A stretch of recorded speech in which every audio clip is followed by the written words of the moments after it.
Hello everyone दोस्तों, मैं अरुण शर्मा। आप देख रहे हैं द सोच। दोस्तों में बात करने वाले हरियाणा के मुख्यमंत्री सैनी के बारे में कि उन्होंने रातों रात प्रधानमंत्री से मुलाकात की और इस पे काफी सारा समीकरण साधा जा रहा है। अलग अलग विचार लोगों के निकल के आ रहे हैं। अगर आप चैनल पहली बार हैं, जुड़ सकते हैं सारे वीडियो को समय।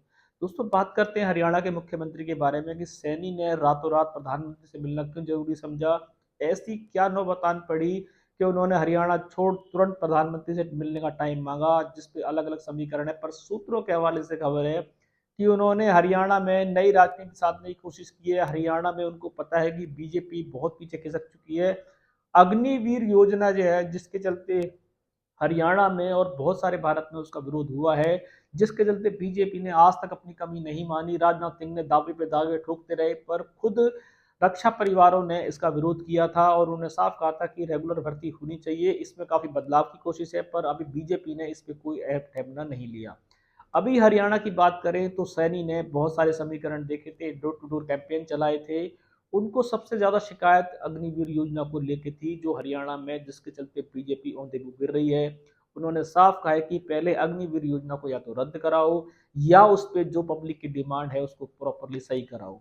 उन्होंने पब्लिक से कमिटमेंट किया कि वो इस अग्निवीर योजना को चुनाव से पहले इसमें मॉडिफाई करने की कोशिश करेंगे, काफी फेरबदल करने की कोशिश करेंगे। अग्निवीर योजना के चलते उन्होंने काफी सारी चीज बदलाव की है कि उनको ऐसा नौकरी मिलेगी, 1 करोड़ तक हर्जाना मिलेगा, राष्ट्रीय पुरस्कार, बहुत सारी चीजें वो लेके आए हैं। पर ये चीजें उन्होंने सिर्फ चुनावी दाल के चलते फैक्ट तो दिया है। इसका समीकरण साधने के लिए उन्होंने प्रधानमंत्री नरेंद्र मोदी से मुलाकात की। उन्होंने कहा कि हरियाणा में राजनीति में इस तरीके का बवाल मच चुका है और मैं चाहता हूं कि इस तरीके की हरियाणा में अग्निवीर योजना में कुछ बदलाव किए जाएं, जैसा कि मैं जनता का सुझाव आपके पास लेके आया हूं। अब मोदी जी के सामने उन्होंने अपनी दाल गलाने की कोशिश की है कि अगर हरियाणा में बीजेपी को अपनी जड़ें मजबूत करनी है और समीकरण सेट करना है, जिस तरीके में हरियाणा में अग्निवीर योजना का विरोध हो रहा है, उससे बीजेपी खतरे की डगर पे है और जीतना बड़ा भारी है। पर जनता में उन्होंने कुछ वादे किए कि वो अग्निवीर योजना में इस तरीके का अपने लेवल पे कुछ करना चाहते हैं। तो क्या केंद्र सरकार, क्या मोदी सरकार उनका साथ देगी? इसके चलते उन्होंने प्रधानमंत्री से डायरेक्ट फेस टू फेस मुलाकात की है। प्रधानमंत्री को उन्होंने बताया है कि इस तरीके का बदलाव अगर हरियाणा में होता है, और सीएम लेवल की बात उन्होंने अपनी समझाने की कोशिश की है। अब मोदी जी की इस पे कितनी हरी झंडी होगी, क्या हरियाणा की बीजेपी में डूब रही बीजेपी को अग्निवीर योजना में सुधार करने के लिए मोदी जी उनकी बात को मानेंगे? और जिस तरीके से उन्होंने हरियाणा की जनता से उनको अवगत करा दिया है कि हरियाणा में अगर बीजेपी जिस तरीके का मैं कमिटमेंट कर रहा हूं, अगर उस तरीके से बीजेपी केंद्र सरकार से उनको हरी झंडी मिल जाती है, तो शायद बीजेपी हरियाणा में काफी अच्छा कर पाएगी। दोस्तों, फिलहाल सैनी ने जनता के रुख को समझ लिया और जिस तरीके से अग्निवीर योजना को बीजेपी ने अब तक अपनी कमी नहीं मानी है। रक्षा परिवारों के भी ढेरों सवाल है, पर रक्षा मंत्री अटल हैं। वो कहते हैं कि कुछ नहीं हो सकता, मैंने बहुत बड़े तरीके से बनाई है। वो अपने ही बातों में उलझे हुए हैं, आज तक सुधार की कोशिश नहीं की गई है।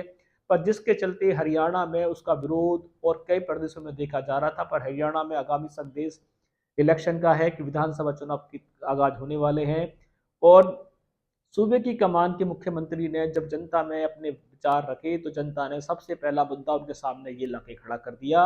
अगर आप इसको इलेक्शन से पहले कुछ सुझाव जो उन्होंने बात इसमें अपनी तरफ से कमिटमेंट की है, अगर ये बातें सच होती हैं, तो जनता शायद बीजेपी को वोट देने का सोच सकती है, ऐसा उन्होंने मंथन बताया है। और वो रातों रात इस स्कीम की बदलाव को लेकर नरेंद्र मोदी के पास पहुंच चुके हैं, और मोदी जी अब इस पे कितनी ग्रीन झंडी देंगे, क्या सैनी की बात को मद्देनजर रखा जाएगा अगर उनको हरियाणा में चुनाव जीतना है? क्या सैनी ने सही चीजों को पकड़ के मोदी जी के सामने पेश कर दिया है?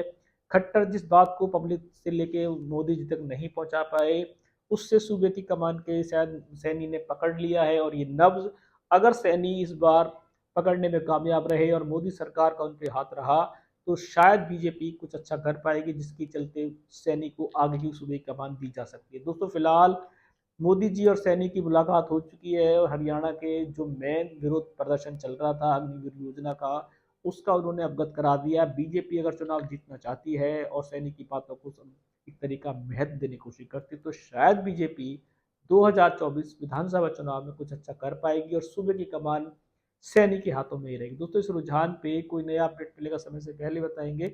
अगर आप चैनल पहली बार हैं, जुड़ सकते हैं सारी वीडियो को देखिए। दोस्तों, मैं अरुण शर्मा मिलूंगा नई सोच के साथ, तब तक अपना ध्यान रखें। नमस्कार।